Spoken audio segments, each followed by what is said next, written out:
Žēlastība jums un miers no Dieva mūsu Tēva un no Kunga Jēzus Kristus. Lasījums no Mateja evaņģēlija 25. nodaļas no 31. panta. Bet, kad cilvēka dēls nāks savā godībā un visi eņģeļi līdz ar viņu, tad viņš sēdēs uz sava godības krēsla, un visas tautas tiks sapulcētas viņa priekšā, un viņš tās šķirs, kā gans šķir avis no āžiem, un liks avis pa savu labo, bet āžus pa kreiso roku. Tad ķēniņš sacīs tiem, kas pa labo roku: nāciet šurp jūs, mana tēva svētītie, iemantojiet valstību, kas jums sataisīta no pasaules iesākuma. Jo es biju izsalcis, un jūs esat mani paēdinājuši. Es biju izslāpis, un jūs esat mani dzirdinājuši. Es biju svešinieks, un jūs mani esat uzņēmuši. Es biju pliks, un jūs mani esat apģērbuši. Es biju slims, un jūs esat mani apmeklējuši. Es biju cietumā, un jūs esat nākuši pie manis. Tad taisnie atbildēs viņam un sacīs: Kungs, kad mēs esam tevi redzējuši izsalkuši un tevi paēdinājuši, vai izslāpuši un tevi dzirdinājuši? Kad mēs esam redzējuši kā svešinieku un tevi uzņēmuši, vai pliku un tevi apģērbuši? Kad mēs esam tevi redzējuši slimu vai cietumā un nākuši pie tevis? Tad ķēniņš tiem atbildēs un sacīs: Patiesi es jums saku, ko jūs esat darījuši vienam no šiem maniem vismazākajiem brāļiem, to jūs esat man darījuši. Tad viņš arī sacīs tiem, kas pa kreiso roku: Eita nost no manis, jūs nolādētie, mūžīgā ugunī, kas sataisīta vēlnam un viņa eņģeļiem. Jo es biju izsalcis, un jūs neesat mani paēdinājuši. Es biju izslāpis, un jūs neesat mani dzirdinājuši. Es biju svešinieks, un jūs neesat mani uzņēmuši.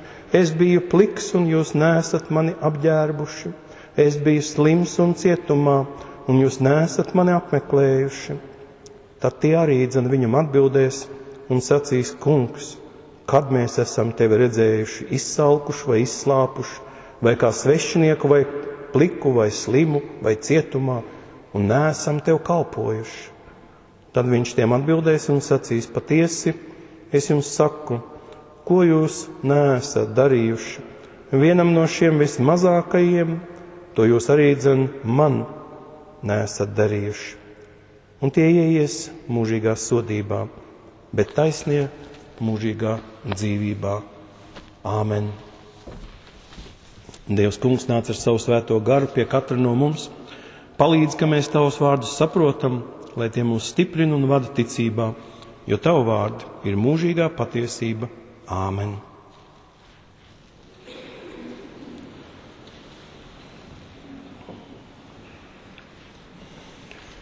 Mēs tiekamies šajā īpašajā vakarā, kad liekas, viss ir zināms, nekas jauns.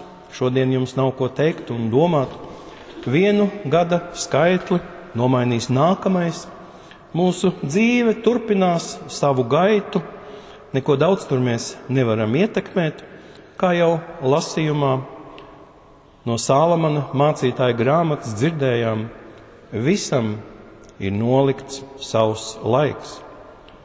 Un tieši šeit mums ir jāapstājas un jālasa šie Sālamana vārdi uzmanīgāk.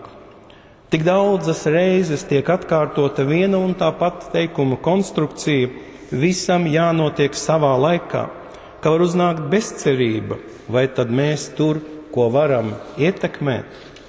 Bet ir viens vārds, kas tur atkārtojas katrā salikumā – laiks. Laiks, kas tiek dots kā Dieva dāvana cilvēkiem. Un uz šiem visiem notikumiem, pārdzīvojumiem, kara, miera, mīlestības un naida, aiz asarām un smiekliem, mēs šo laiku nemaz nepamanām, jo izdzirdējuši to emociju pirmajā vietā, vienmēr noliekam paši sevi. Vai nu priecīgu, vai bēdīgu, bet lai vienalga, kas ar mums notiktu un piepildītos, labs vai ļauns, vispirms ir jāpastāv laikam un laika devējam.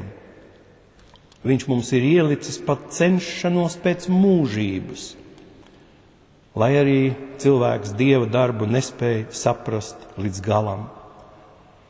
Skatot visas šīs likumsakarīgās norises, vislabāk mēs saprotam, dabas procesus, jo patiesi auglim ir jāizaug un jānobriest, lai tas savā laikā varētu tikt novākts. Arī cilvēka un jebkura dzīvnieciņa auglim, bērniņam vai putniņam ir jāizaug, un tam ir dots skaidri zināms laiks, un arī šī zināšana cilvēkam ir dota, lai viņš varētu palīdzēt bērnam nākt pasaulē. Visur klāt ir Dieva dotais laiks.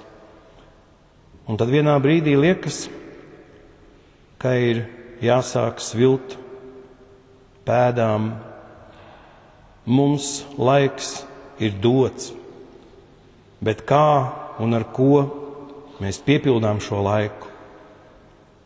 Par katru no tām nosauktajām pozīcijām laiks graut un celt un raudāt un smieties, mēs varētu runāt atsevišķi un visaptveroši.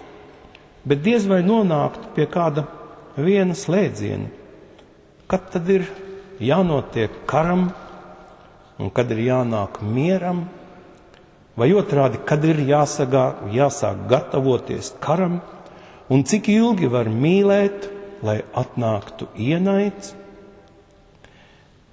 Bet var redzēt visu arī citādi, un tieši to mums saka Sālamans rakstos. Katram karam seko miers, un mums laiks ir dots, lai to atvestu mājās. Katrs naids reiz izbeidzas, un mēs esam tie, kam tad ir jāsašuj saplēstais un jāatjauno sasistais. Te mēs pienākam pie evaņģēlija lasījuma, kurā līdzīgi atkārtojas jautājumi un atbildes, kas izsaka, kas notiks laika beigās, kad mums šis dotais laiks būs iztecējis, un mēs stāvēsim Kunga priekšā. Cilvēkus taču šķirs un skatīsies, kā viņi sev doto laiku ir lietojuši. Un galvenais kritērijs būs, kā viņi ir izturējušies pret to Kungu, vai viņi ir to uzņēmuši, vai ir ar viņu dzīvojuši. Tas ir arī tas, par ko mēs visu mūžu domājam, par ko runājam baznīcā un kas ir mūsu prātā gadu mijā. Kā es esmu dzīvojis, cik daudz grēkojis, vai sapratis un nožēlojis, vai mainījis savu dzīvi un lēmumus, vai spējis turēties pretī kārdinājumiem, un ar kādu apņemšanos es sagaidu jauno gadu. Protams, gribas būt mazliet labākam. Bet tie visi ir jautājumi par mūsu cilvēcisko dzīvi un domāšanu. Lai arī tie ir garīgi procesi, bet ieskatoties visur centrā ir cilvēks pats. Evaņģēlijs mums rāda, ka dzīves centrā ir Kristus. Un šajās pretstatu līdzībās mēs varam ieraudzīt, kuros brīžos un situācijās mēs patiesāk saklausām Dieva balsi. Pavisam noteikti tā neskan ārišķībās. Tā nav ne pērkonam līdzīga, nedz arī spožai ugunī. Tas neliedz pastāvēt visam, kas pasaulē radīts. Mēs varam svinēt visskaistākos dievkalpojumus un iet svētceļojumos, bet tā klusā balss, kurā runā Dievs pats, tā atskan tad, kad mūsu vārdi izbeidzas, kad domas un padoms aptrūkstās. Tas ir tad, kad mēs piedzīvojam tik dziļas nelaimes, kurās tikai Dieva balss spēja pasargāt cilvēka vājo saprātu.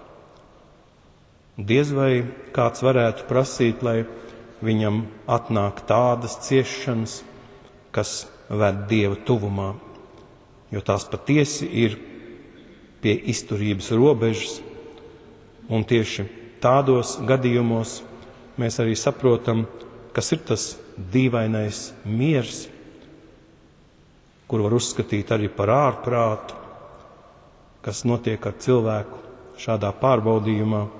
Patiesībā tas ir Dieva tuvums. Viņš ir aizlicis savu roku un sargā cilvēku. Evaņģēlijs mums rāda citu ceļu, tādu, kas mums ir iespējams katram. Tas ved caur mūsu attiecībām pret citiem cilvēkiem, kad mēs vairs nedomājam par sevi, bet domājam par otru cilvēku, par viņa sāpēm, vientulību un vajadzībām. Kristus šajā redzamajā līdzībā runā par tiem, kas diez vai teiks paldies, kas neielūgs pret vizītes vakariņās, un nav arī jēgas cerēt, ka tad, kad es būšu nespēcīgs, tad tas, kam es šodien palīdzu, vai varbūt kāds cits, pienāks pie manis. Kristus līdzības vienmēr rāda caur redzamiem notikumiem viņa garīgo darbību. Viņš nekļūst par Izraēla visu slimību dziednieku un pat ne par laicīgo valdnieku, un tas liek mums arī šajā brīdī būt redzīgiem uz to lietu, ko viņš rāda, savstarpējo nesaraujamo saistību. Tā viņš parāda Dieva likumu. Un tā tas ir šajā vietā, kur tiek runāts par atstumto uzņemšanu. Parasti cilvēks staigā galvu pacēlis, aizņemts ar sevi, norūpējies un bieži neapmierināts ar to, ko dara un kā dzīvo. Jēzus šo savu veidu aklumu konfrontē ar patiesu nelaimi, kas liktu mums momentā ieraudzīt pasauli īstās krāsās. Mēs nekad nevarēsim pabarot visus izsalkušos un izslāpušos. Bet gribēdami to sapratīsim, ka to var tikai viņš, dodot cilvēkiem ticību un paceļot, atjaunojot viņu garu. Cerība ir vienā, ka pasaule starp daudzu ticību būs kļuvusi labāka. Arī caur manu un caur tavu ticību. Jo tas, kas liek citādi paskatīties uz jebkuru līdzcilvēku, šajā mūsu pasaulē, kas ir sašķēlusies bagātos un nabagos, dažādās reliģijās, konfesijās, politiskajās kustībās, visi joprojām paliek cilvēki, Dieva radīti, un tikai ticība radītājam var likt uzlūkot visus vienādi, jo tāda ticība mūs saista un ved pie Kristus mācītās mīlestības. Šāds skatiens ir svētā gara darbs, nevis mūsu nopelns. Mūsu tikai tik daudz, ka mēs esam noklusinājuši sevī lepnību vai iedomību vai riebumu. Mēs savā spēkā nevienam nevaram palīdzēt pat paši sev, nē. Tikai viņš caur mums iet pie citiem un caur citiem nāk pie mums. Tas arī ir tas, ko ir tik grūti atšķirt. Vai tas ir viņš, kas dod man svētību par maniem darbiem, vai tas esmu es pats, kas sevi slavēju?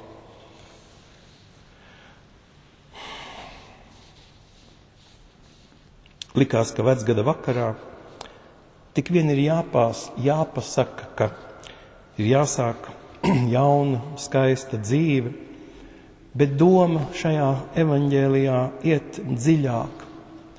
Un tā rāda pašas krustceles, kur mēs tiekamies ar Kristu.